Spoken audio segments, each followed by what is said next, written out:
Hi, you guys. I have put together a list of the worst laws of California. And apparently, from what I found out, these were signed into effect by Governor Newsom. Apparently, he is not as smart as he is handsome. But, anyways, I mean, he is smart, don't get me wrong, but what was he thinking here is what I am trying to say. For example, AB 1228 that came into effect in 2023, which led to a lot of fast food closures, and it raised the minimum wage to $20 an hour, and basically has led to a lot of worker reductions during shifts. Because if you don't know this about me, I used to work at a restaurant. So every month you get something called a labor budget for a restaurant. And then you get something called a food waste budget and a budget for food. And you have like all these budgets basically that get assigned to the restaurant.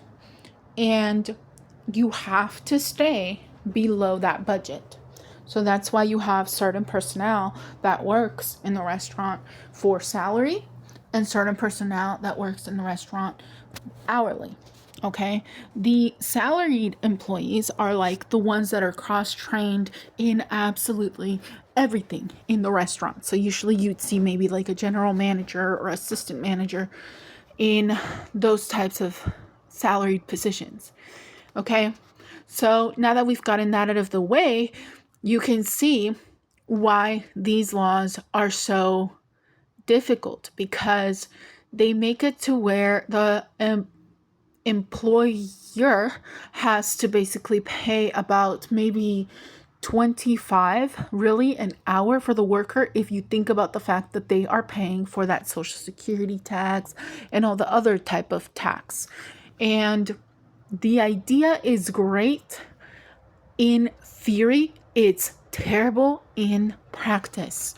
So what I saw was a huge downsizing, and it was around this time that I actually left the restaurant industry and went to go work in education, which, my gosh, let me tell you, I have my complaints about that too. It was good, but it was also bad.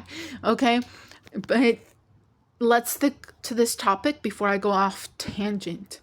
Basically, this law made it to where a lot of corporations sold to franchises, because then it's all on the franchisee. But what happened was that because now it's sold onto franchises is not going to have as deep of pockets as the corporate.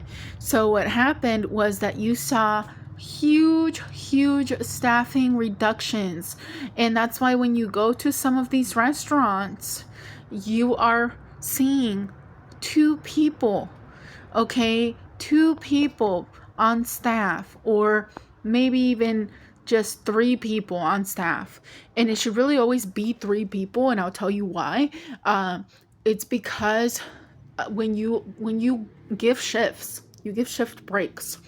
Okay, so then one person goes and takes their 30-minute break or whatever. While they're taking their 30-minute break, on the floor, you still have another person, which legally you should always have because of injuries.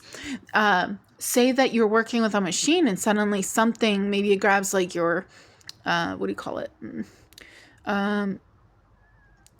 Apron. Excuse my ADHD kicking in.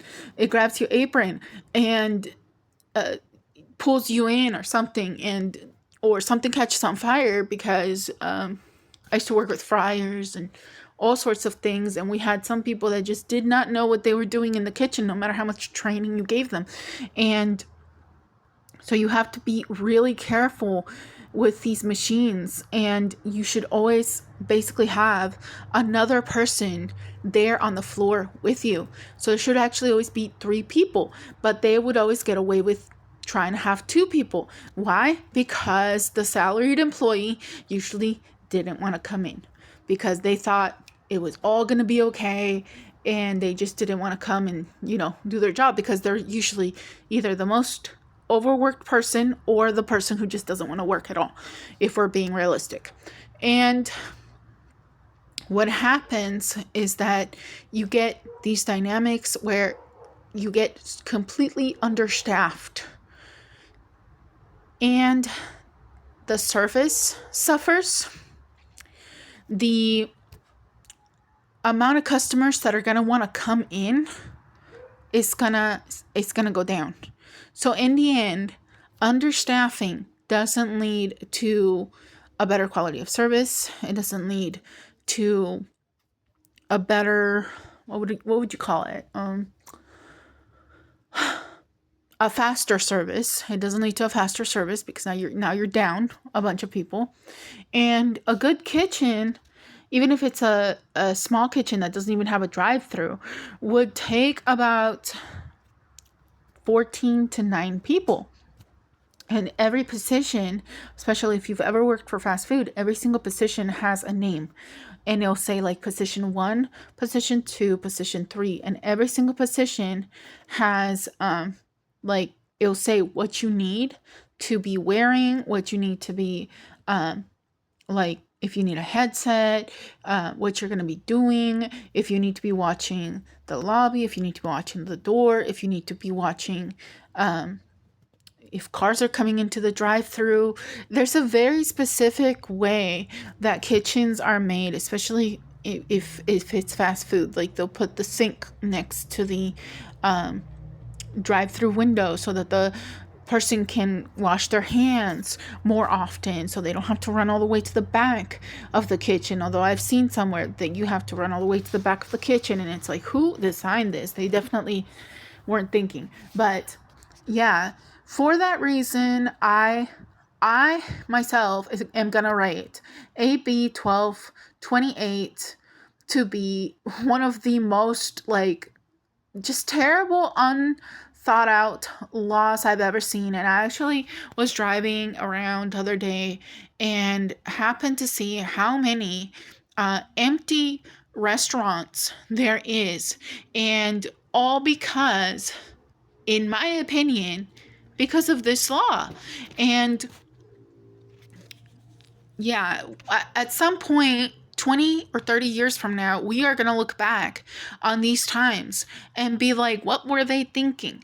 The other one is, let me see, this one was the AB 257 of 2022, Fast Recovery Act, created a council to set wages standards in the fast food industry. Studies warned it could cause restaurant closures and large-scale job losses, tens of thousands. Look, here's the thing.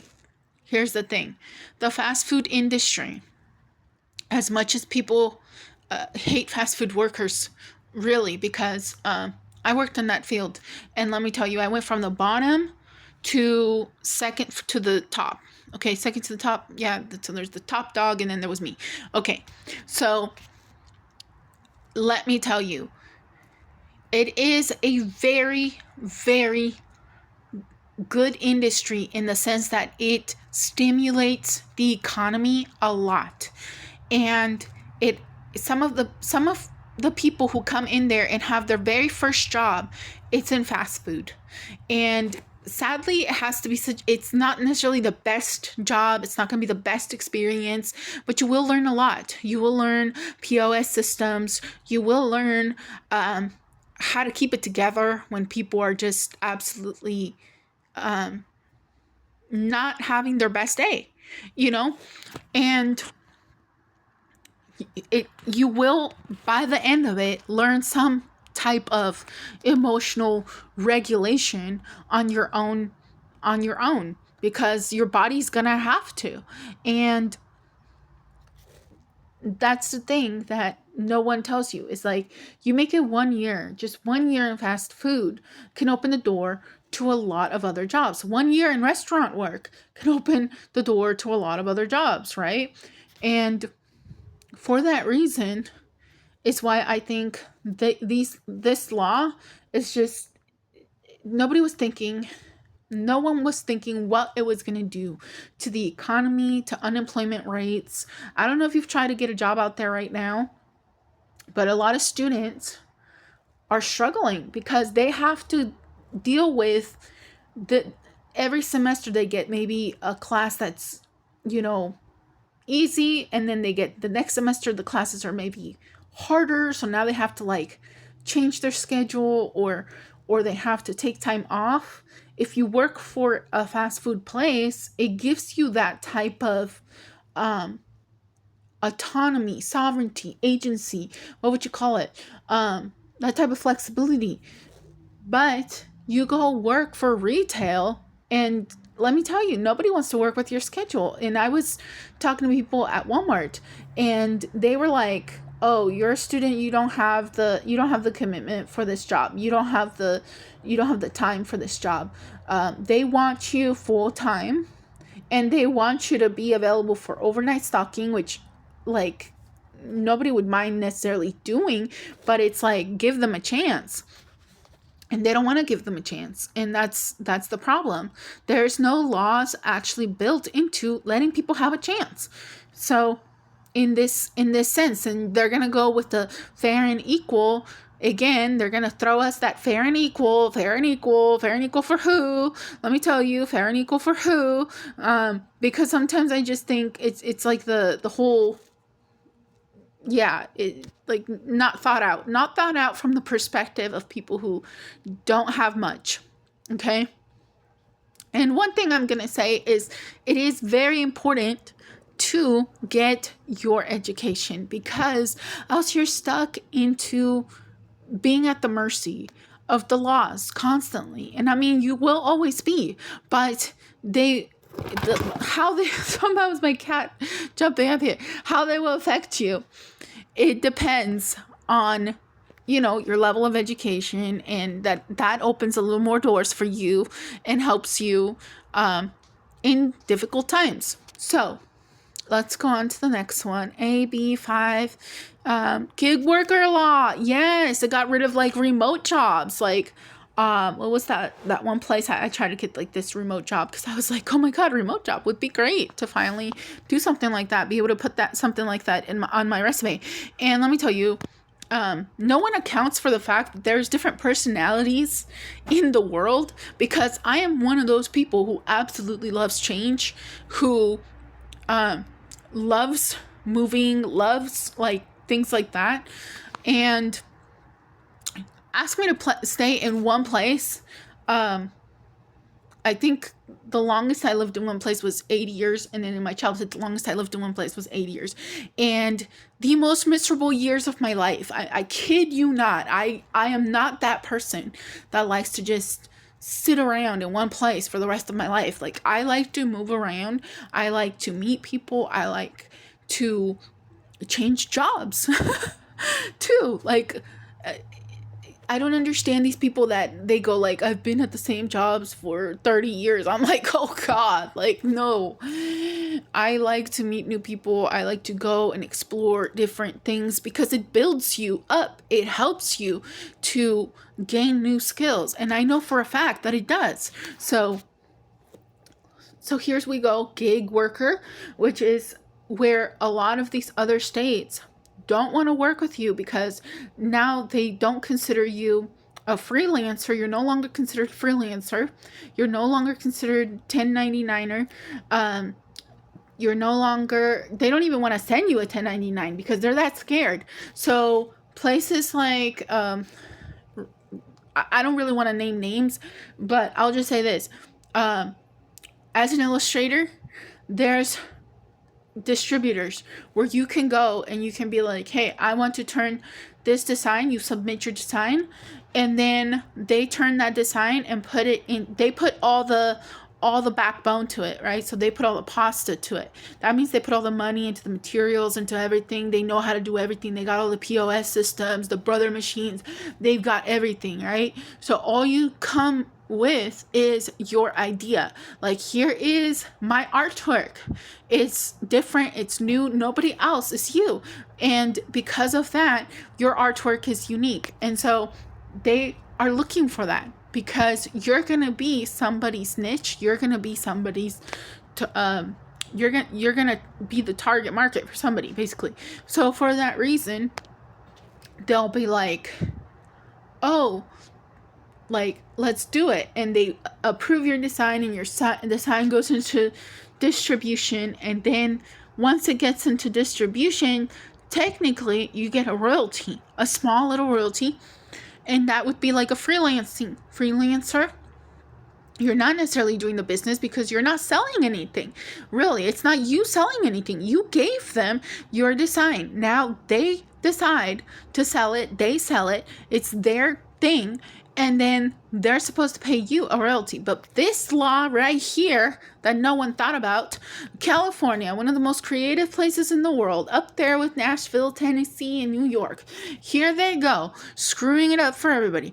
So they go in and they make this law where you're no longer considered a freelancer. Now you are an employee. Why? Because maybe Uber drivers and whatever wanted to be considered employees. Well, guess what? These companies are stingy. So they're like, we ain't paying any of you.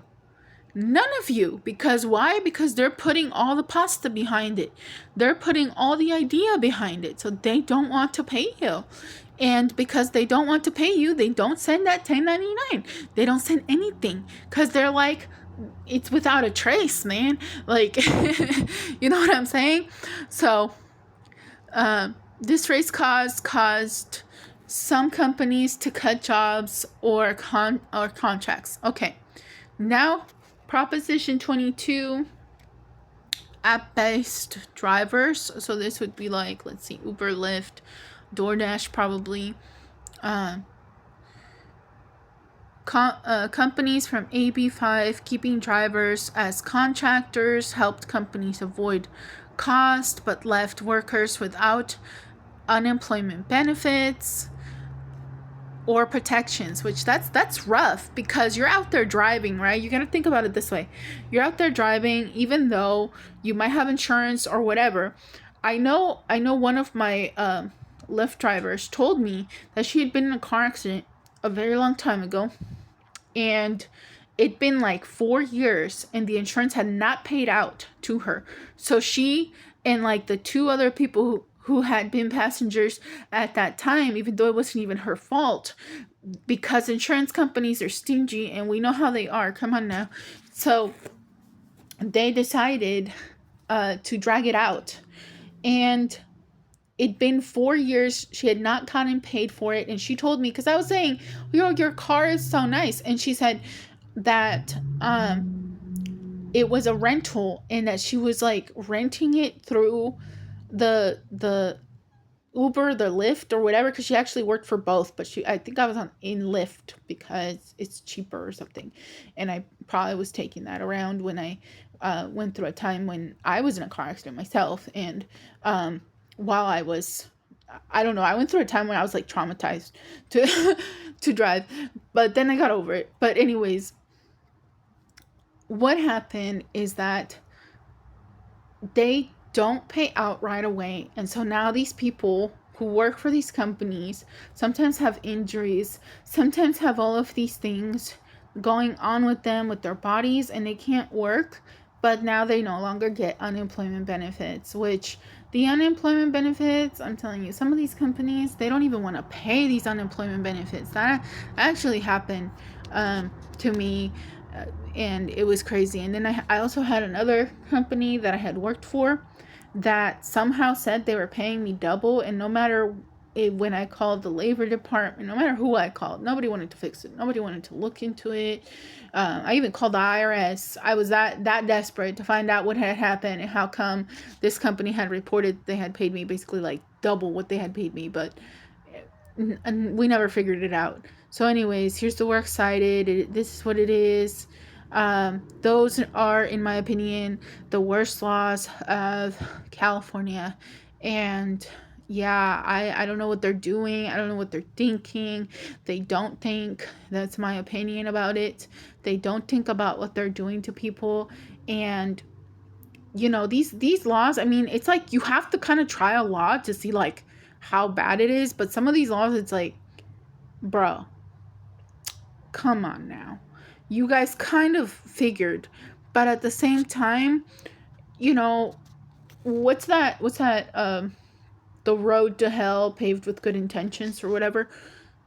Yeah, that's what these laws were, because we can't just say that they did it on purpose necessarily, because I don't think they did it on purpose. I think it just was like a good intention that just wasn't thought out well. So thank you so much for watching, and take care of yourselves. Wish you the best. Bye.